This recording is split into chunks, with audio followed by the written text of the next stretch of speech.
মাথার উপর ট্রিলিয়ন ডলারের ঋণের বোঝা নিয়ে কোনো দেশকেই আর অর্থ সহায়তা দেয়া হবে না। ক্ষমতায় এসে এমন এক নির্বাহী আদেশে স্বাক্ষর করে বসেন ডোনাল্ড ট্রাম্প। রহস্যজনকভাবে ঘনিষ্ঠ মিত্র দুই দেশ মিশর আর ইসরায়েল এই তালিকার বাইরে। এর মধ্যে যুক্তরাষ্ট্রের সমরাস্ত্র দিয়েই গাজায় 1 বছরেরও বেশি সময় ধরে বর্বরতা চালিয়েছে নেতানিয়াহুর প্রতিরক্ষা বাহিনী। তবে কি বুঝে শুনেই তেল আবিবকে সমর্থন দিচ্ছেন ট্রাম্প? বিতর্ক আরও চড়াও হয়েছে যখন ক্ষমতায় এসেই ইসরায়েলকে বোমা পাঠিয়ে দিয়েছেন ডোনাল্ড ট্রাম্প। 2000 পাউন্ডের এই বোমাগুলো যেন ইসরায়েল নিতে না পারে সেই আদেশ আগেই দিয়ে রেখেছিলেন জো বাইডেন। ইসরায়েল অর্থ পরিশোধ করেছে এই দাবি করে বোমাগুলো তেল আবিবে পাঠিয়ে দিয়েছেন ট্রাম্প।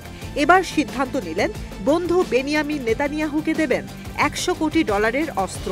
অপেক্ষা শুধু কংগ্রেসের অনুমোদনের। মার্কিন গণমাধ্যম ওয়াল স্ট্রিট জার্নাল বলছে, যুক্তরাষ্ট্র পরিকল্পনা করছে ইসরায়েলকে 4700 পাউন্ডের বোমা সরবরাহ করার, যার মূল্য $70 কোটি। সঙ্গে দেয়া হবে ক্যাটারপিলার ইঙ্কের তৈরি সমরাস্ত্রবাহী বুলডোজার, যার খরচ পড়বে $30 কোটি। যদিও দেশের অভ্যন্তরে আর বাইরে অর্থ সহায়তা বন্ধ করে ইসরায়েলকে এই মোটা অঙ্কের সামরিক সহায়তা প্রস্তাবের জন্য ট্রাম্প কংগ্রেসে পড়তে পারেন চাপের মুখে। এমন এক সময় এই সিদ্ধান্ত ডোনাল্ড ট্রাম্প নিয়েছেন যখন বেনিয়ামিন নেতানিয়াহু ওয়াশিংটন এসেছেন তার সঙ্গে দেখা করতে। প্রেসিডেন্টের দায়িত্ব নিয়ে ভিনদেশি কোনো রাষ্ট্র বা সরকার প্রধানের সঙ্গে ট্রাম্পের সাক্ষাৎ শুরু হচ্ছে বন্ধু নেতানিয়াহুকে দিয়েই।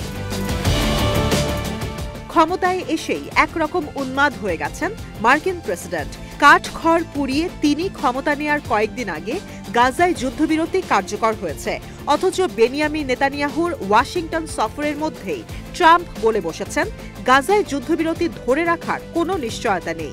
নেতানিয়াহুর হোয়াইট হাউসে আসার আগে তিনি স্পষ্ট বলেছেন গাজা উপত্যকায় যুদ্ধবিরতি চলবে, এই নিশ্চয়তা তিনি দিতে পারছেন না।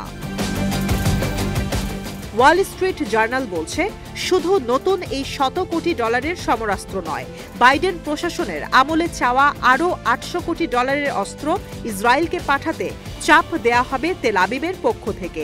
এর মধ্যে রয়েছে আর্টিলারি রাউন্ড, মিসাইল আর বোমা। এই সহায়তা অনুমোদনের আগেই আটকে দিয়েছিলেন ডেমোক্র্যাট নেতারা। নেতানিয়াহুর সঙ্গে ট্রাম্পের বন্ধুত্বের বলি গাজা উপত্যকা হবে কিনা এই আলোচনা বহুদিনের। ক্ষমতায় আসার 1 মাস না পেরোতেই ট্রাম্পের বিতর্কিত একের পর এক সিদ্ধান্তে আরও চিন্তায় পড়ে যাচ্ছে ফিলিস্তিনের পক্ষে স্বাধীন রাষ্ট্রের স্বীকৃতি চাওয়া দেশগুলো।